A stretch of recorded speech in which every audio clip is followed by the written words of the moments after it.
अभी रिसेंटली हम लोगों ने जो EV01 देखा था उसका ही एक ऑप्शन बनता है EV03। तू नहीं देखा? सर 2 आपका बैटरी से रिगार्डिंग था, इसलिए पहले मैंने मोटर का ज़रूरी समझी, पहले मोटर इकट्ठे करेंगे फिर बैटरी इकट्ठी करेंगे। तो EV03 हम लोग को इसलिए स्टार्ट कर रहे हैं EV01 के बाद में, क्योंकि ये आपका उससे काफ़ी मिलता जुलता टेनर है। क्योंकि आपका वहाँ पे हब मोटर जो होती है उसमें भी इनबिल्ट BLDC मोटर ही लगी हुई होती है, और यहाँ पे आपको डायरेक्ट BLDC मोटर मिल जाएगी इस बॉक्स में।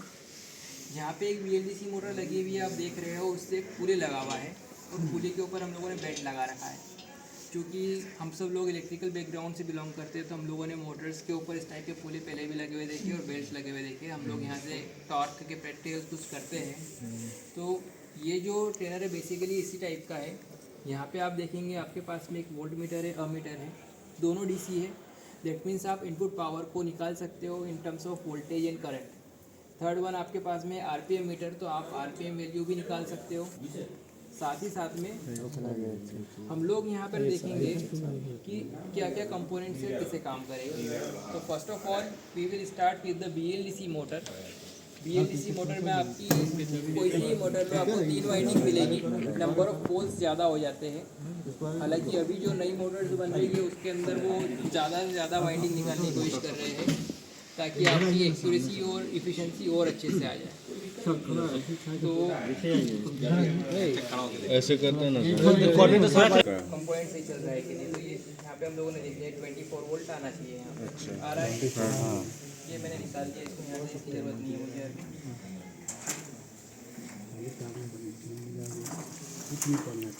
यहाँ से आप देखेंगे कि जो BLDC मोटर का कंट्रोलर है उसको पावर अप करने के लिए यहाँ पे प्लस और माइनस है। आप प्लस पे प्लस लगा दो, माइनस पे माइनस लगा दो, ऑफ कर दो। अब इसको ऑन किया, अगर आपने इसको ऑन किया तो अब आपका ये फॉल्ट बताएगा, क्योंकि यहाँ पे सारे कनेक्शन आपके कनेक्टेड नहीं हैं। हम लोग एक कनेक्शन सारे मेरे कर लेते हैं।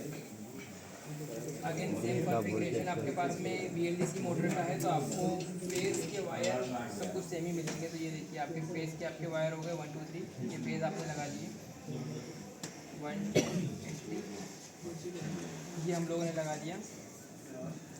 और माइनस और प्लस, ये आपका ब्लू मतलब फॉल सेंसर का थर्ड वाला, सेकंड वाला, फर्स्ट वाला।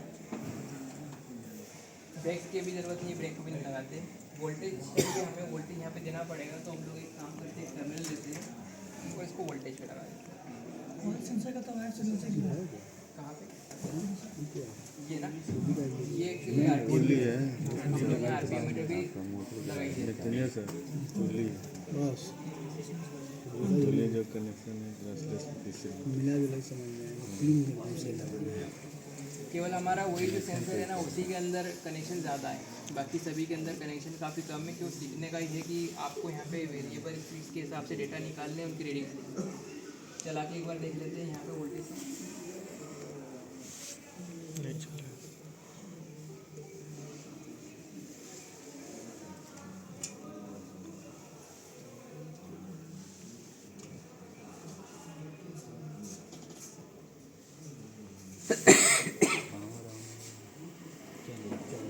उसको क्या है कि डायरेक्ट कनेक्शन करते तो ऑन ऑफ करना पड़ता है। कंट्रोलर इसका अलग टाइप का है, तो वो ये चेक करता है कि कुछ भी फॉल्ट है तो ऑफ ही रखना है मोटर, क्योंकि वो एक्सीडेंट में कुछ केस मेजर कर रहा है कि कुछ ना कुछ उसमें इशू है।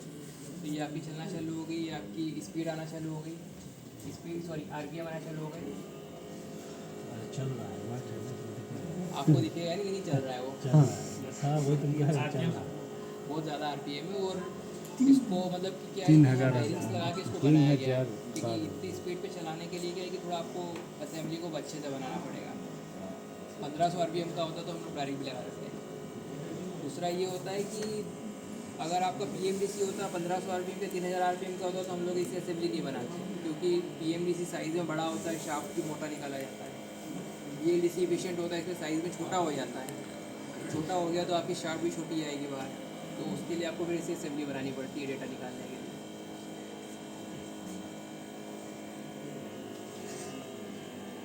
अब ये तो आपके नॉर्मल कनेक्शन हो गए, इसको बंद किया। अब आपको रीड क्या क्या करना है ये देख लीजिए। आपको वोल्टेज रीड करना है, तो वोल्टेज ये नेगेटिव है आपका,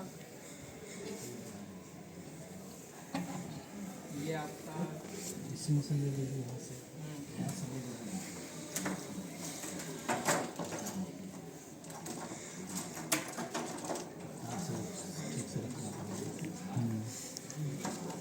को पिन भुला गया तो फिर ऑर्डर करना पड़ेगा। सीरीज में पैरेलल में जुड़ रहा है ना। एक बात ध्यान रखना, वोल्ट मीटर को आपने सीरीज में जोड़ दिया तो कुछ नहीं होगा, लेकिन अगर आपने अमीटर को पैरेलल जोड़ दिया तो आपको लगता है बिट्टू जी नहीं जोड़ेंगे क्या? अमीटर का जो इंटरनल रेजिस्टेंस होता है वो पॉइंट हम मजाक कर भी करोगे। और आपका वोल्ट मीटर का आलोक को तो महफूज से बचा लेंगे। होता है तो बंद हो जाएगा।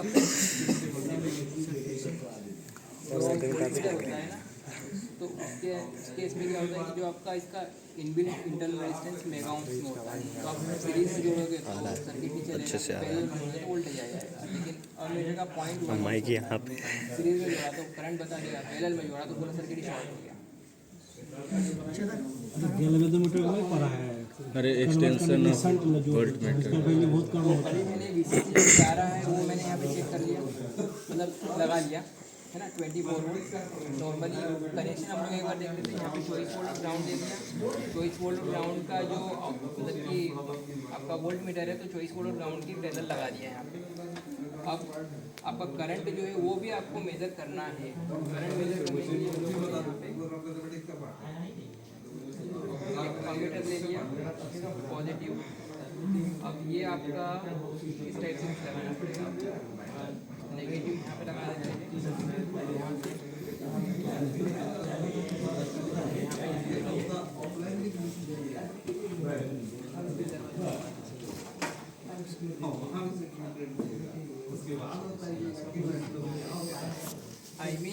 आपको चॉइस वोल्ट ग्राउंड को पहले मल्टीमीटर पे कनेक्ट कर दो, यानी वोल्ट मीटर पे कनेक्ट कर दो।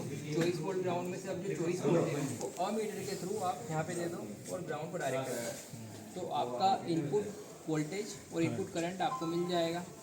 ओके जॉन्ट वाला खोज रहा है नहीं जो मिला इस लड़के के कहते हैं निशांत का। हाँ निशांत सबसे पहले तो हम लोग डॉक्यूमेंट आया है प्लस है और ये माइनस है, तो हम लोग यहाँ पे इसको लगा देते हैं, ये लगा दिया। सेकेंड ये आपका प्लस है और ये इसका प्लस ये लगा दिया, इससे आपका चॉइस वोल्ट यहाँ पे आ जाएगा। चॉइस वोल्ट को आपको यहाँ पे भी देना है बट बाई यूजिंग अमीटर, तो अमीटर का जो प्लस है 24 वोल्ट की प्लस पे लग जाएगा और जो अमीटर का माइनस है वो यहाँ पे प्लस पे लग जाएगा। प्लस तो लगा दिया, माइनस तो लगाना ही पड़ेगा ना चलाने के लिए, तो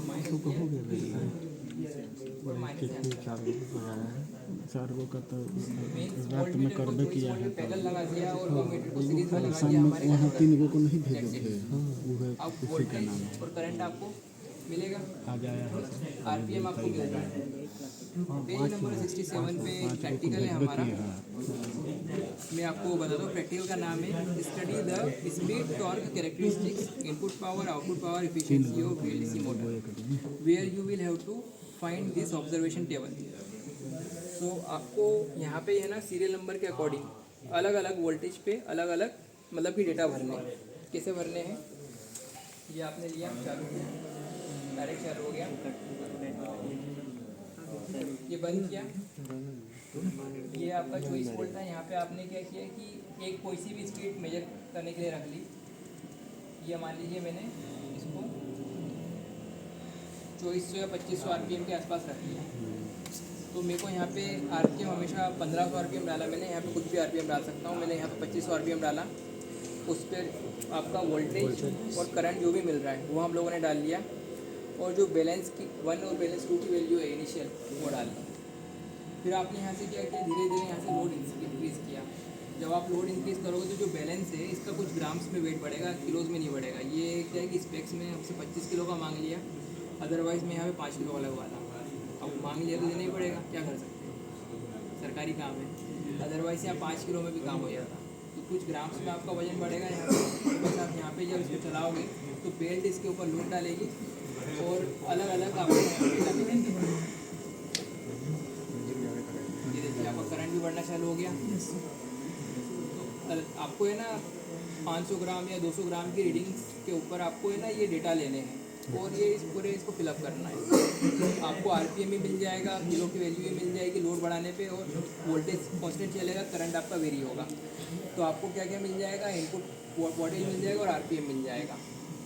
अब यहाँ पे आपने क्या किया कि कुछ फार्मूलाज है उसके हिसाब से टॉर्क निकाली, मतलब नॉर्मल फार्मूला है, कोई खास नहीं है। यहाँ पे आप देखेंगे W1 - W2 that is wait जो आपका है यहाँ पे जिस पर्टिकुलर वेट पे आप निकाल रहे हो। R मीन्स पुली का रेडियस और 9.81 आपका कांस्टेंट होता है। तो ये आपका जो भी आपका निकलना रहेगा वो निकल जाएगा। तो उसके हिसाब से आपको ये पूरा चार्ट भरना रहेगा। तो ये एक नॉर्मल सा प्रैक्टिकल है जो आपको इस पर करना रहेगा।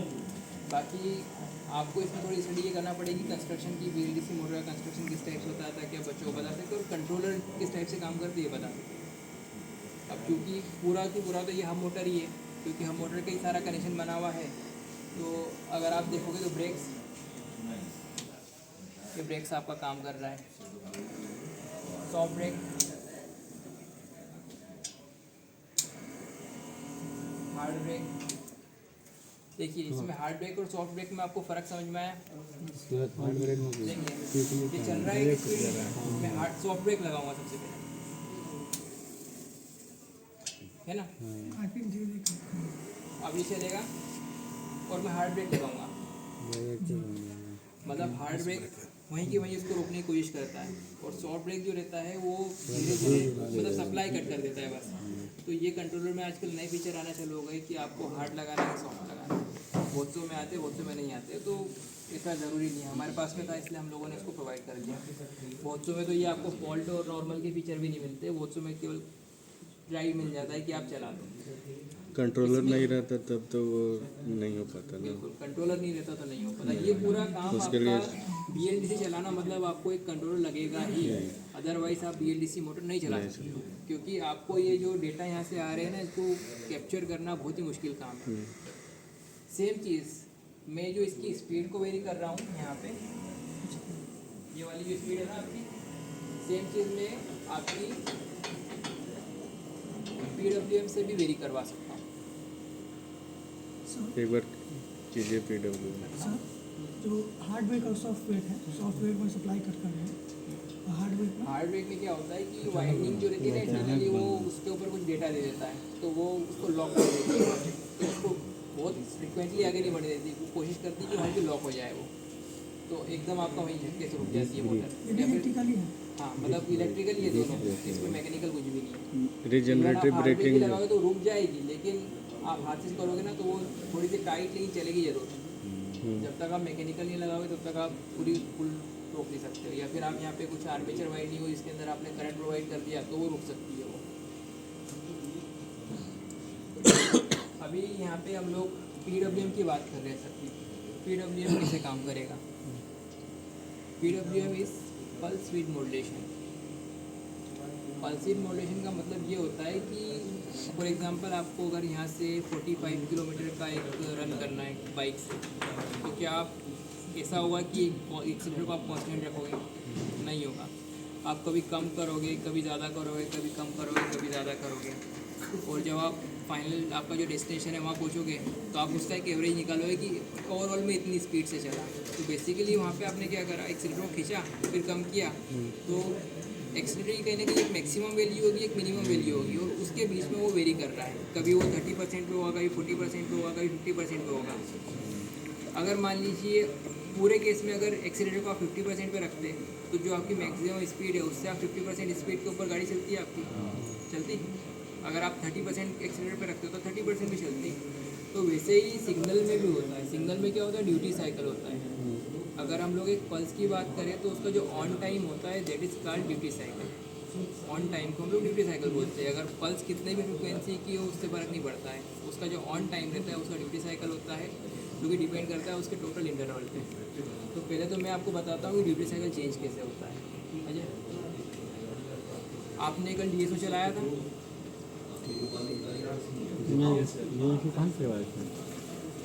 देखिए आपकी बेंच में लगा हुआ है।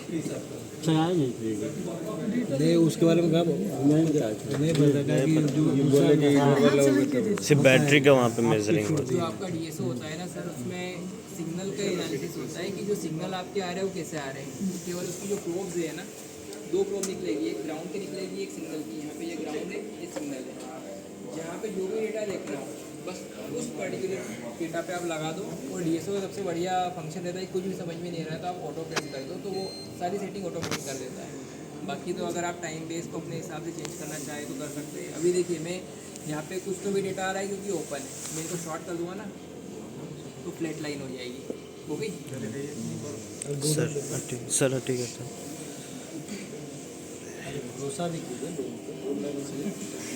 देखिए अभी आपका वहाँ पे नॉर्मल कुछ भी बता रहा है डेटा है ना, गार्बेज वैल्यू है क्योंकि ओपन है। और जैसे ही मैं इसको, ये ग्राउंड है और ये आपका सिग्नल है, इसको मैं लगा दूंगा तो वहाँ पे आप देखोगे कि आपकी फ्लैट लाइन हो गई। मतलब आपका सेंसिटिव है काम कर रहा है। अब ये आपका ग्राउंड है तो मेरे को केवल एक ग्राउंड टर्मिनल ढूंढना है, तो ये ग्राउंड टर्मिनल ढूंढ लिया मैंने, यहाँ लगा दिया। अभी बहुत ही कमज़ोर कनेक्शन किया मैंने, ये तो दूर है। ये आपका PWM है, तो PWM आपका यहाँ पे मैंने लगा दिया। ये दोनों आपस में शॉर्ट है सर, है ना। थोड़ा हट जाओ थोड़ा सा अजय ऑटो प्रेस करो एक बार।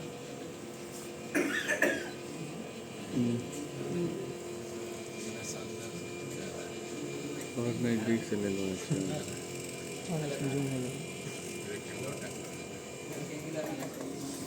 तुमको मास मीडिया करना चाहिए।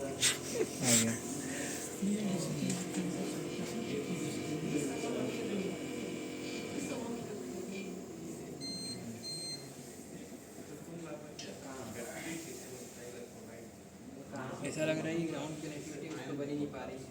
सर हाल सर के नेगेटिव से दे दो।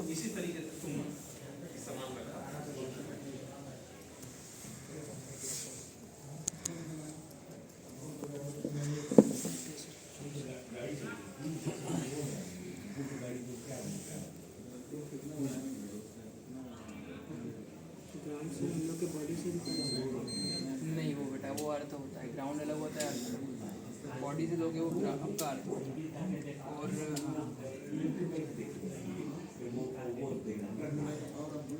ग्राउंडिंग रियल पावर से होता है। अच्छा तुम्हारा टाइम एक्सेस कितना है सेट है? 1 मिनट ऑटो कर देता हूँ। नहीं मैं आता हूँ, तुम वहाँ पे जाओ, मैं जब बोलूँगा तो उसको चेंज करना।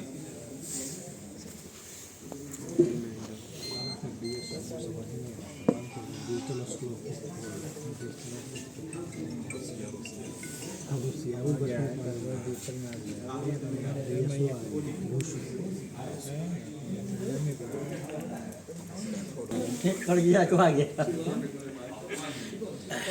स्क्वायर वेव ऑटो नहीं इतने में आ जाए, चेंज करो ये ना डेटा को। PWM आपका वहाँ से यहाँ पे कोई ना कहीं कनेक्शन का इशू आ रहा है। एक बार से मोटर चला। अभी चल कर रहा है।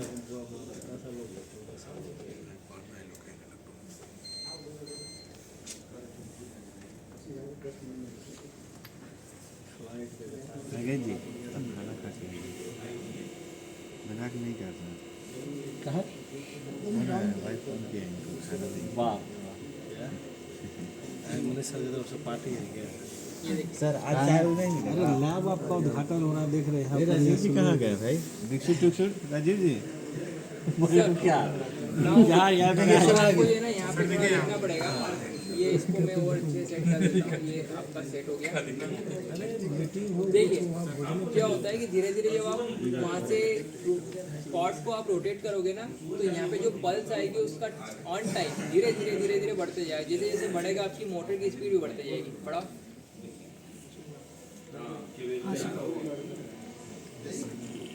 होते होते आखिर में वो 90 डिग्री तक होगा। ये हम लोगों ने लॉक किया 90 डिग्री तक, अदरवाइज फुल हो जाएगा तो वो मोटर की स्पीड 5000 RPM तक पहुँच सकती है क्योंकि मोटर आपकी काफ़ी कैपेबल है इस लेवल पे। तो ये कम करो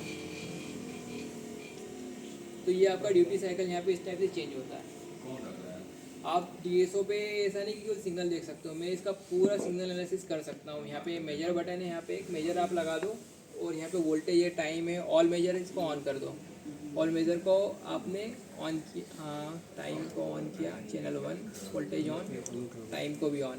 तो यहाँ पे आपको सारे जो पैरामीटर है कि ड्यूटी साइकिल कितना है, आपका फ्रीक्वेंसी कितनी है, आपका पीक वोल्टेज कितना है, आपका RMS वोल्टेज कितना है, सारी चीज़ें आपको यहाँ पे मिल जाएगी। CRO है। नॉर्मल आपका CRO है, CRO का बड़ा फॉर्म है। अब CRO इंडिया में बनना बंद हो गया। डिजिटल अब कुछ डिजिटल हो गया। कुछ उसमें वो भी डिजिटल ही था सर, ये इम्प्रूव्ड है। उसकी वजह से CRO ही बना। हम लोग प्रेस पेपर भाई को पहले की रेटिंग करते थे क्या है इतना, उसको बना के देते बदल गया, गंगा में बहुत पानी बह गया। तो DSO पे आप पूछते हो कि किसी भी सिग्नल को एनालिसिस करना हो हम लोग नहीं पढ़े हैं तो आप कर सकते हो। आप तो थोड़ा ज़्यादा बड़े हैं ना, थोड़ा सा उम्र में।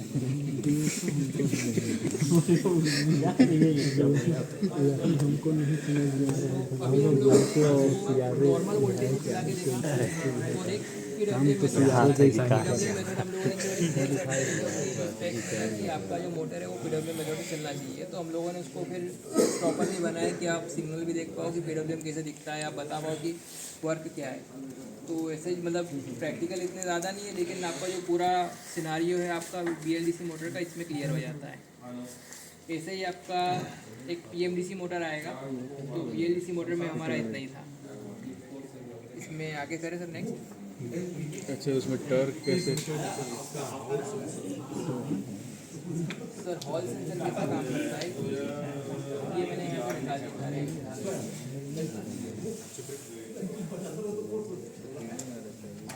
देखिए। आपकी वाइंडिंग जो होती है ना, उसके साथ में हर एक वाइंडिंग की करस्पॉन्डिंग एक हॉल सेंसर लगा हुआ होता है। ओके, आपकी वाइंडिंग तीनों कभी भी एक साथ एक्साइट नहीं होती है, वो 1 by 1 एक्साइट होती है। और जब वो होती है तो ऐसा होता है कि कभी फर्स्ट वाली एक्साइट होगी तो उसके अंदर एल्गोरिथम होता है कि थर्ड वाली भी होना चाहिए, थर्ड वाली भी फर्स्ट वाली नहीं होना चाहिए। तो वो डिसाइड करता है एट ए टाइम 2 भी हो सकते हैं, लेकिन तीनों इकट्ठी हो सकती है। मतलब और यहाँ पे अगर आप देखोगे ना तो जो आपका आउटपुट बनता है वो ऐसा 1 ऑन हुई, 2 ऑन हुई, 3 ऑन हुई, फिर वो एक बंद हुई, फिर बंद हुई। तो ये इस टाइप से फेजेस बन जाते हैं आपके। तो वो फेज़ आपको यहाँ पे दिख सकते हैं अगर आप CRO वगैरह पे देखोगे तो कहने का मतलब ये है कि ये जो ऑन ऑफ का जो सिनारियो है वो आपका हॉल सेंसर डिसाइड करता है। अगर आपका हॉल सेंसर इंटरनली ख़राब हो गया, मतलब मोटर ही ख़राब हो गया, या आपका कंट्रोलर का हॉल सेंसर लिंक करने की कैपेसिटी ख़राब होगी तो भी आपकी मोटर ख़राब होगी। हॉल सेंसर लगाने का फ़ायदा ये है कि ब्रश खत्म हो गए, ब्रश खत्म होने से आपकी एफिशिएंसी बढ़ गई। बाकी नुकसान ये है कि आपकी वायरिंग बढ़ जाएगी और चलाने का जो सर्किटरी है वो कॉम्प्लेक्स हो जाएगा। आपको केवल यहाँ कंट्रोलर दिख रहा है, लेकिन जो लॉजिक सर्किटरी है उसके अंदर क्या लगा हुआ है, बहुत सारे इंटरप्ट और टाइमर्स लगे हुए, वो ये चेक करते रहते हैं कि तीनों के ऊपर डेटा क्या आ रहा है, ताकि वो ये डिसाइड कर सके कि इसको कैसे पावर अप करना है। अदरवाइज़ क्या होगा कि आपकी मोटर जो रहेगी सही से काम नहीं करेगी। हमारे पास प्रूफ है कि हमने प्रेजेंट वीडियो मान लीजिए मैंने यहाँ पे ऐसा लगा दिया, शेयर भी तो कर सकते हैं, रिकॉर्डेड बाय मी। पूरा आई विटनेस, सर भी आई विटनेस, कैमरा भी। अंदर क्या सिर्फ एक कंट्रोलर होता है और उसके साथ में अलग अलग बहुत सारे BATs जुड़े हुए होते हैं। तो उसका पूरा एक सेटअप बना हुआ आता है। ये BLDC ड्राइव बोलते हैं उसको। विदाउट ड्राइव किसका ज़्यादा अगर आता है तो उसको नींद में जब पीछे बड़ा हमेशा यही पे रहेगा एकदम, जहाँ मैं पूछ कर वहाँ पे आ जाओ। वही लाता है गाड़ी। हाँ तो सीख नहीं पाइएगा इसे, उसको सही बात है। अच्छा गाड़ी में अभी तो बराबर चल रहा है। एक काम करते हैं अपन यहाँ से एक पता नहीं इसने ग्लैमर लिया है, नहीं तो लेते बड़ा बढ़िया लगा। कुछ तो भी काम हो रहा है। देखिए मतलब यहाँ पे फॉल्ट उसमें बता दिया कि आपका फॉल्ट ऐसा मतलब बता देता है। अगर मान लो किसी ने गलती से इसको इंटरचेंज कर दिया, होना कुछ भी नहीं, क्योंकि पल्सेस उसके ऊपर भी आ रही है, इसके ऊपर भी आ रही है। बस ये है कि वाइंडिंग्स के ऊपर कुछ इश्यूज होगा तो वो ऑटोमेटिक बता देगा। इसको बंद किया, यहाँ से इसको 0 पे डाला, फिर से चालू किया। हमेशा इसको 0 पे करके चालू करेंगे तो वो प्रॉपर चालू होगा। ये बात समझ में है क्या?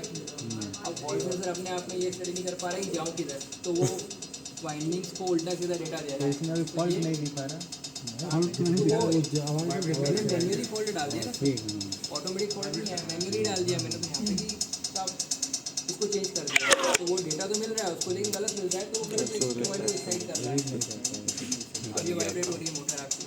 अगर आपका ईवी में भी इस टाइप से वाइब्रेट हो रहा हो मोटर तो आप समझ जाओ कि आपका जो हॉल सेंसर है भी 2 वायर है वो इंटरचेंज हो गए लगाने में। तो इसको मैंने बंद किया। तो किसी एक डायरेक्शन में घुमाए तो अगर उसको एक डायरेक्शन में रोटेट करें तो किसको उस मोटर को कैसे मैनुअली करोगे मैन्युअली? आप हाथ से थोड़ी ना कर सकते उसको, क्योंकि हाथ से करोगे ज़्यादा करोगे तो वाइंडिंग जल सकती है, जल जाएगी ना। हालांकि अगर कंट्रोलर आपका सेंसिबल है कि उसने देख लिया करंट ज़्यादा फ्लो हुआ तो वो बंद कर देगा, लेकिन अगर नहीं हुआ तो वो तो मोटर भी जला सकता है। तो इस टाइप की फॉल्ट आप बता सकते हो कि हॉल सेंसर में फॉल्ट इस टाइप से आएंगी, और जब ये आएंगे तो आपको केवल कहाँ चेक करना है, किसे चेक करना है, और बाकी आप मोटर की एफिशिएंसी निकाल सकते हो। ये आपका वापस रनिंग में आ गया। फॉल्ट चेक करने का। अच्छा एक चीज़ और, मान लीजिए मैंने यहाँ से इन दोनों को इंटरचेंज किया था यहाँ पे, तो ये वाइब्रेट हो रही थी, ये इसको और इसको मैं यहाँ से भी इनको इंटरचेंज कर देता हूँ, फेस को भी, देखते हैं क्या होता है। चालू किया।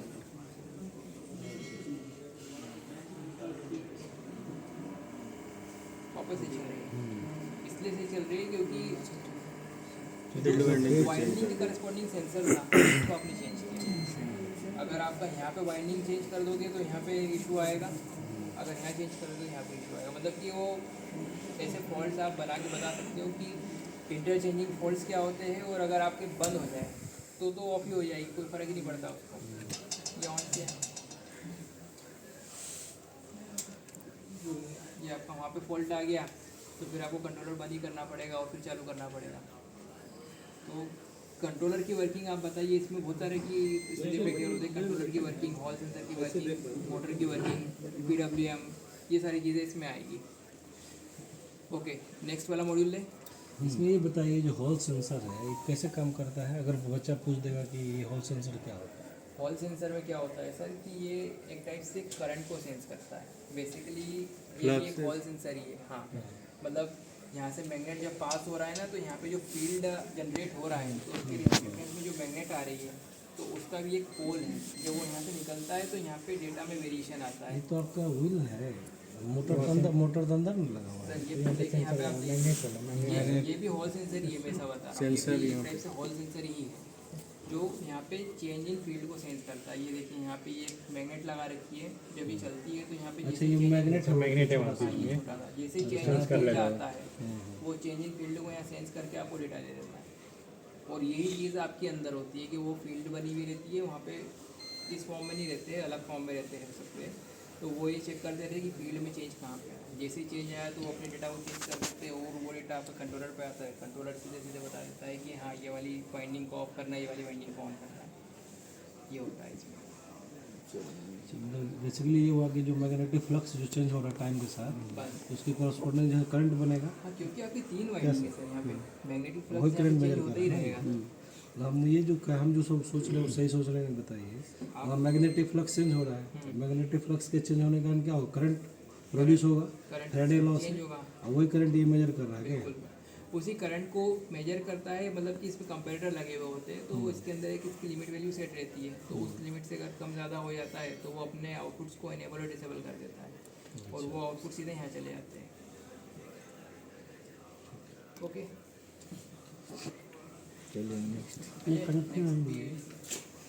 कनेक्शन तो सिंपल है।